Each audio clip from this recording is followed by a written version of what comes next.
Berikut cerita fiksi tentang seorang TKW yang punya dua suami ganteng cinta di dua negeri. Namaku Rina, seorang TKW asal Jawa Tengah yang bekerja di Dubai sebagai asisten rumah tangga. Hidupku tak mudah, tapi aku selalu percaya bahwa Tuhan punya rencana indah untuk setiap orang termasuk aku. 7 tahun lalu, aku meninggalkan kampung halaman dan suamiku, Andi, demi mencari nafkah.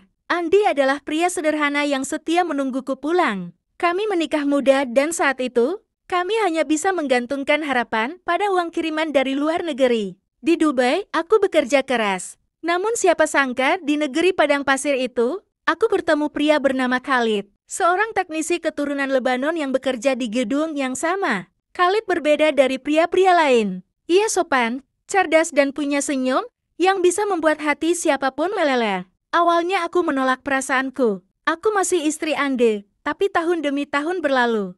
Hubungan dengan Andi mulai hambar. Kami jarang bicara. Ketika aku pulang cuti, Andi pun sibuk dengan pekerjaannya sebagai sopir. Sementara itu, Khalid dengan sabar menungguku, memberiku perhatian yang tak kudapatkan dari Andi. Aku merasa dicintai lagi. Akhirnya, dengan segala kebimbangan, aku menerima lamaran Khalid. Di sana, aku menikah secara hukum Islam dan adat setempat. Tapi aku tidak pernah menceraikan Andi. Aku jujur kepada keduanya, dan anehnya, mereka menerima. Khalid tahu aku punya suami di Indonesia, dan Andi tahu aku punya suami kedua di Dubai, keduanya mengizinkan. Karena mereka lebih ingin aku bahagia daripada kehilangan. Aku tahu ini terdengar tak biasa, tapi hidupku memang penuh kejutan.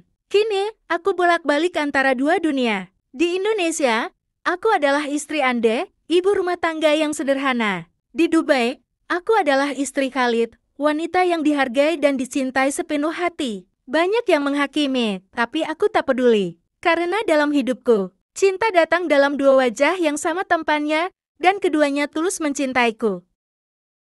Sudah 3 bulan, sejak aku kembali ke Indonesia. Menemani Andi setelah bertahun-tahun, lebih sering berjauhan. Aku pikir hatiku bisa tenang, tapi ternyata tidak semudah itu. Bayangan Khalid terus menghantuiku, senyum lembutnya, pelukannya yang hangat saat aku pamit terakhir kali di Bandara Dubai. Andi mulai curiga. Aku sering termenung. Kadang tertawa sendiri saat membaca pesan dari Khalid yang menggunakan nama samaran di ponselku. Ali Touch Dubai seolah cuma urusan kerja. Tapi Andi bukan pria bodoh. Suatu malam, Andi memergoki aku sedang video call dengan Khalid. Siapa itu? Itu teman kerja. Teman kerja? Yang manggil kamu Habib teh? Aku tak bisa jawab. Dadaku sesak. Kukira aku siap, tapi aku ternyata lemah dalam berbohong. Aku duduk di meja makan. Andi menatapku tajam. Rina, kamu masih cinta aku? Aku cinta kamu. Tapi aku juga cinta dia. Dia siapa? Khalid. Suara Andi pecah. Tangannya mengepal, tapi ia tidak marah. Hanya diam, hanya hancur. Dia tahu kamu masih istriku? Tahu. Dan kamu pikir, aku kuat berbagi kamu dengan pria lain? Aku menangis. Kukira Andi akan mengusirku. Tapi setelah beberapa menit sunyi, ia berkata, aku nggak bisa lepasin kamu. Tapi aku juga nggak bisa pura-pura nggak tahu. Kalau kamu bahagia, teruskan. Tapi jangan bohong lagi. Jangan sembunyi lagi. Aku cuma minta satu, jangan lupakan aku. Jangan jadi orang lain saat sama dia. Keesokan harinya, aku mengirim pesan ke Khalid. Andi tahu tentang kita. Apa yang dia katakan? Dia tidak meninggalkanku. Lalu Khalid menjawab, aku mencintaimu lebih lagi karena kamu jujur. Aku akan mencintai kamu dengan cara yang tidak memisahkanmu dari masa lalu. Di hari-hari selanjutnya, aku mulai belajar hidup dalam dua dunia, tanpa rasa bersalah. Bukan karena aku tidak berdosa, tapi karena aku akhirnya memilih untuk tidak menyakiti lagi lewat kebohongan. Dua pria tampan, dua cinta berbeda. Andi adalah rumah, Khalid adalah pelabuhan, dan aku hanyalah wanita biasa yang ingin dicintai sepenuh hati. Setelah kebohongan terbongkar, hidupku terasa lebih ringan, tapi lebih menegangkan. Setiap hari aku bertanya dalam hati, sampai kapan dua cinta ini bisa berdampingan? Aku kembali ke Dubai karena kontrak kerja diperpanjang 6 bulan. Sebelum berangkat, Andi mengantarku ke bandara. Tidak banyak kata, hanya pelukan yang lama dan berat. Seperti perpisahan, yang bukan sekadar soal jarak. Kalau suatu saat aku pengen ketemu dia, kamu izinkan? Tanya Andi tiba-tiba saat aku akan masuk ke gerbang keberangkatan. Ketemu siapa? Khalid. Aku tercekat, tapi aku hanya mengangguk pelan. Kalau kamu siap. Di Dubai, Khalid menyambutku seperti biasa hangat dan penuh perhatian. Tapi wajahnya berubah saat aku bilang Andi ingin bertemu dengannya. Kau yakin itu ide bagus? Aku tidak tahu. Tapi Andi berhak. Minggu berikutnya, Andi benar-benar datang. Aku menjemputnya di bandara. Dalam mobil, dia hanya diam. Matanya tajam mengamati Dubai seolah mencari sesuatu. Atau seseorang. Pertemuan itu terjadi di sebuah kafe kecil dekat Dubai Marina. Aku duduk di tengah. Di kanan, Andi dengan kemeja kotak-kotaknya. Di kiri, Khalid dengan jas rapi dan wangi parfum mahal. Hening, tegang. 3 gelas kopi tersaji, tak ada yang tersentuh. Lalu, Andi buka suara duluan. Kamu pria yang merebut hati istri saya? Khalid menjawab tenang, saya tidak merebut. Dia yang datang kepada saya. Dengan luka yang kamu tinggalkan. Andi tertawa kecil, sinis. Luka? Kamu pikir hidup kami sempurna? Kami miskin. Kami berjuang. Tapi aku tidak pernah berhenti mencintainya. Khalid menatapnya. Dan aku mencintainya bukan karena dia butuh uang. Tapi karena dia membuat hidupku lebih manusia. Aku ingin menengahi, tapi mereka terlalu tenggelam dalam adu prinsip. Akhirnya Andi berkata, aku tidak akan berbohong. Aku ingin dia pulang. Tapi aku juga tahu. Aku bukan lagi satu-satunya rumahnya. Lalu Andi berdiri, menatapku. Rina, kamu yang harus pilih. Bukan sekarang, tapi suatu hari nanti. Dia pergi meninggalkan meja. Khalid tetap duduk, memegang tanganku, tapi tanpa senyum. Malam itu, aku menangis di balkon apartemen Khalid. Hati ini terbagi dua. Dan untuk pertama kalinya, aku sadar, aku tidak bisa memiliki semuanya selamanya. Setelah pertemuan itu, Andi kembali ke Indonesia. Tanpa banyak kata, tanpa pelukan perpisahan. Tapi aku tahu, hatinya remuk. Dan hatiku pun sama, tak kalah hancur. Aku mencintai keduanya. Tapi sekarang, aku dipaksa memilih. Beberapa minggu setelah itu, hidupku di Dubai berjalan seperti biasa bekerja, menemani Khalid, dan sesekali mengobrol dengan Andi lewat video call. Tapi obrolan kami kini kaku, hampa. Tak ada lagi tawa-tawa kecil seperti dulu. Sampai suatu malam, Khalid membawaku ke pantai. Angin gurun berhembus lembut, bulan menggantung terang di langit. Ia menatapku lama, kemudian berkata, Rina, aku ingin kita punya anak. Aku terdiam. Mataku membelalak. Aku serius. Aku ingin membangun masa depan. Tapi aku tak mau kamu hidup dalam dua dunia selamanya. Jantungku seperti berhenti berdetak. Aku tahu ini akan datang. Tapi aku belum siap. Dan kalau aku belum bisa memilih, maka aku yang akan pergi. Kalimat itu membuatku sesat. Khalid, pria yang selama ini sabar, tiba-tiba siap menyerah. Malam itu aku tak bisa tidur.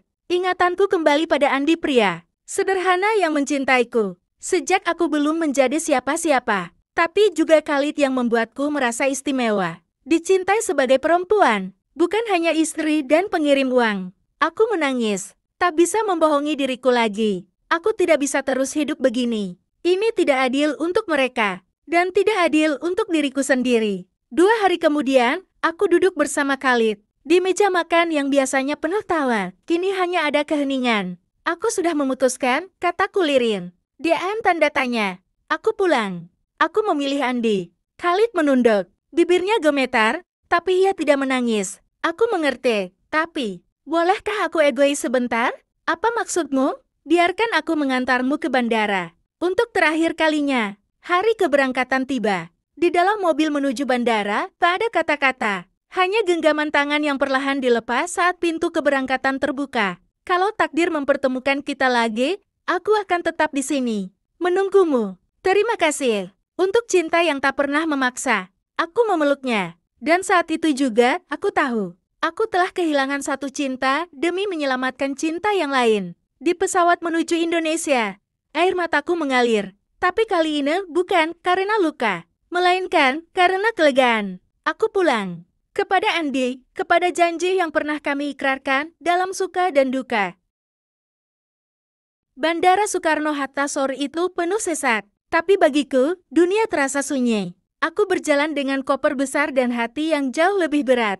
Setelah 7 tahun hidup di antara dua cinta, aku pulang. Untuk memilih satu, aku berharap Andi ada di sana, berdiri dengan senyum rindu dan pelukan hangat. Tapi dia tak datang. Tak ada pesan, tak ada panggilan. Hanya keheningan. Aku menumpang taksi ke rumah. Rumah kecil yang dulu kami bangun bersama dari hasil keringatku di negeri orang. Tapi begitu aku membuka pagar, langkahku terhenti. Di teras rumah, ada perempuan. Ia sedang menyapu halaman, dengan anak kecil duduk di ayunan sampingnya. Bocah laki-laki berumur sekitar 3 tahun, mirip Andi. Sangat mirip. Assalamualaikum. Perempuan itu menoleh, kaget.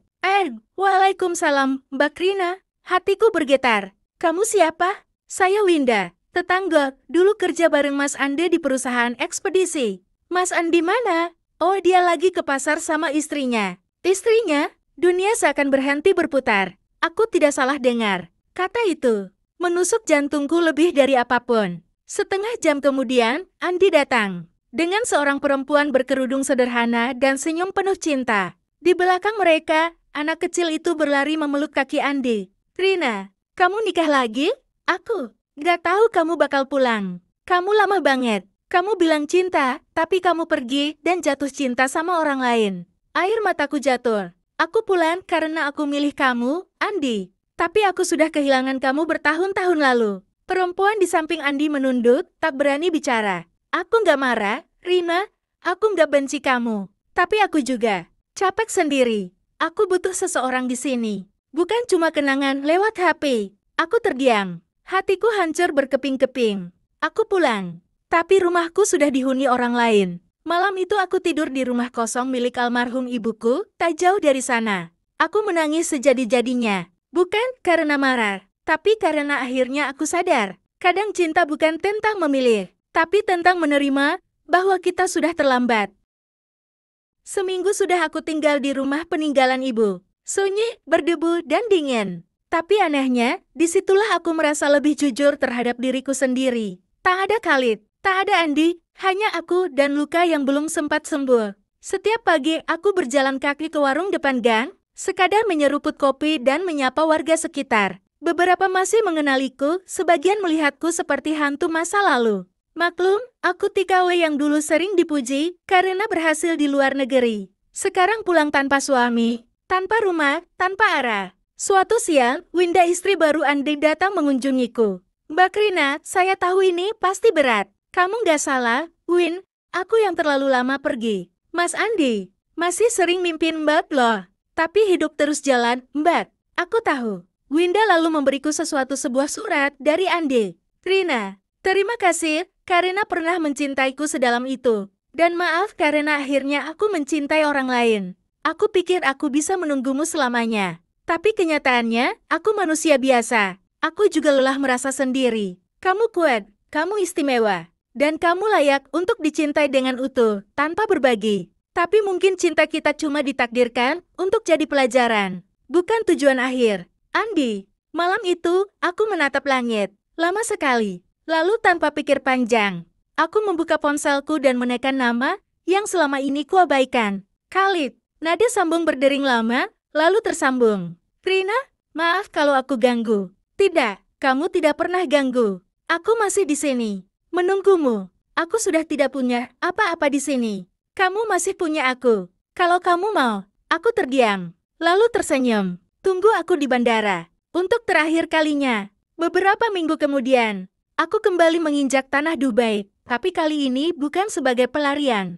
Aku datang sebagai perempuan yang sudah selesai dengan masa lalunya. Khalid menjemputku dengan senyum yang masih sama. Tapi kini, aku melihatnya dengan mata baru bukan sebagai pelengkap. Bukan pelarian, tapi sebagai rumah yang kupilih. Bukan yang kutinggali karena terpaksa. Epilog. Setahun kemudian, aku membuka usaha kecil. Di Dubai, catering masakan Jawa. Yang cepat viral. Karena cita rasanya yang otentik. Khalid menjadi investor sekaligus suami yang setia mendukung. Sesekali aku kirim kabar ke Winda dan Andi. Mereka hidup bahagia dengan 2 anak kini. Dan aku juga bahagia bukan karena hidupku sempurna. Tapi karena akhirnya aku belajar melepaskan. Kadang, cinta sejati bukan tentang siapa yang pertama datang, tapi siapa yang tetap tinggal setelah semua luka usai tamat.